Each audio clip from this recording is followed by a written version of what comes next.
स्वामी विवेकानंद का जन्म 12 जनवरी सन 1863 को हुआ।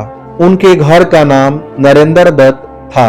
उनके पिता विश्वनाथ दत्त पाश्चात्य सभ्यता से प्रभावित थे। वे अपने पुत्र नरेंद्र को भी अंग्रेजी पढ़ाकर पाश्चात्य सभ्यता के ढंग पर चलाना चाहते थे। पुत्र नरेंद्र की बुद्धि बचपन से बड़ी तीव्र थी और परमात्मा को पाने की लालसा भी प्रबल थी। अपने जिज्ञासा को शांत करने हेतु वे पहले ब्रह्म समाज में गए, किंतु वहां उनके चित्त को संतोष नहीं हुआ। सन 1884 में विश्वनाथ दत्त की मृत्यु हो गई। घर का भार नरेंद्र पर पड़ा।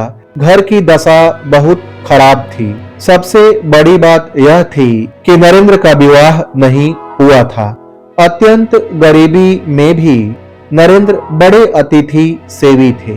स्वयं भूखे रहकर अतिथि को भोजन कराते, स्वयं बाहर वर्षा में रात भर भीगते ठिठुरते पड़े रहते और अतिथि को अपने बिस्तर पर सुला देते।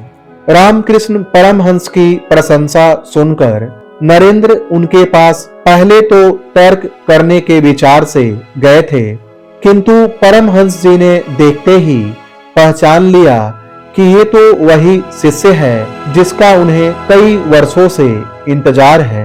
रामकृष्ण परमहंस के कृपा से उनको आत्म साक्षात्कार हुआ। फलस्वरूप नरेंद्र परमहंस के शिष्यों में प्रमुख हो गए।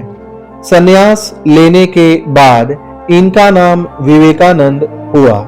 स्वामी विवेकानंद अपना जीवन अपने गुरुदेव स्वामी रामकृष्ण परमहंस को समर्पित कर चुके थे।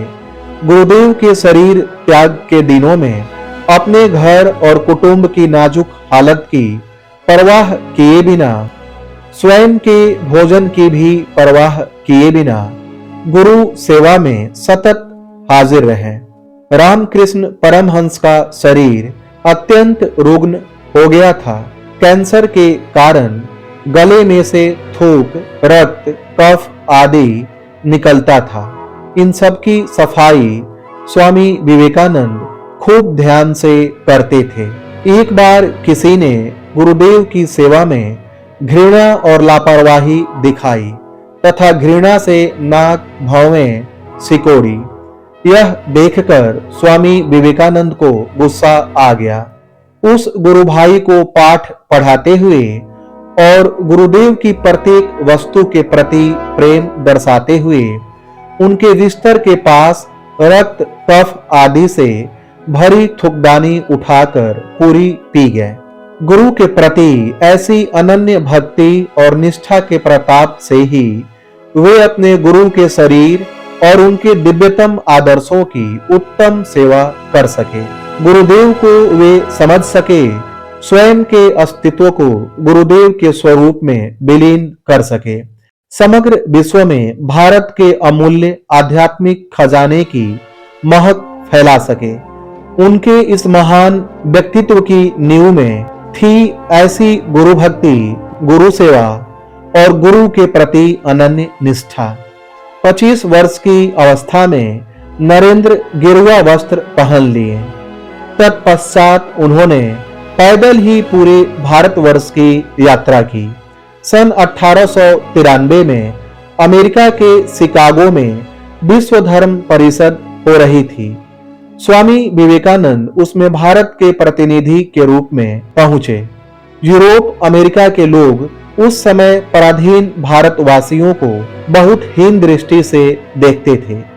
वहां लोगों ने बहुत प्रयत्न किया कि स्वामी विवेकानंद को सर्वधर्म परिषद में बोलने का समय न मिले।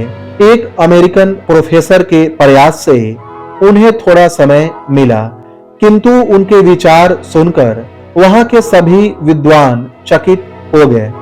फिर तो अमेरिका में उनका बहुत स्वागत हुआ। वहां इनके भक्तों का एक बड़ा समुदाय हो गया। 3 वर्षों तक वे अमेरिका में रहे और वहां के लोगों को भारतीय तत्वज्ञान की अद्भुत ज्योति प्रदान करते रहे। अध्यात्म विद्या और भारतीय दर्शन के बिना विश्व अनाथ हो जाएगा, ऐसा स्वामी विवेकानंद का दृढ़ विश्वास था। अमेरिका में उन्होंने रामकृष्ण मिशन की अनेक शाखाएं स्थापित की। अनेक अमेरिकन विद्वानों ने उनका शिष्यत्व ग्रहण किया। स्वामी विवेकानंद अपने को गरीबों का सेवक कहते थे। भारत के गौरव को देश देशांतरों में उज्जवल करने का उन्होंने सदा प्रयत्न किया और वे इसमें सफल भी हुए। 4 जुलाई सन 1902 ईस्वी को उन्होंने देह त्याग दिया। दोस्तों, स्वामी विवेकानंद की यह संक्षिप्त जीवनी कैसी लगी कमेंट सेक्शन में जरूर बताएं। वीडियो पसंद आई हो तो इसे लाइक करें, शेयर करें और चैनल को सब्सक्राइब करें। धन्यवाद।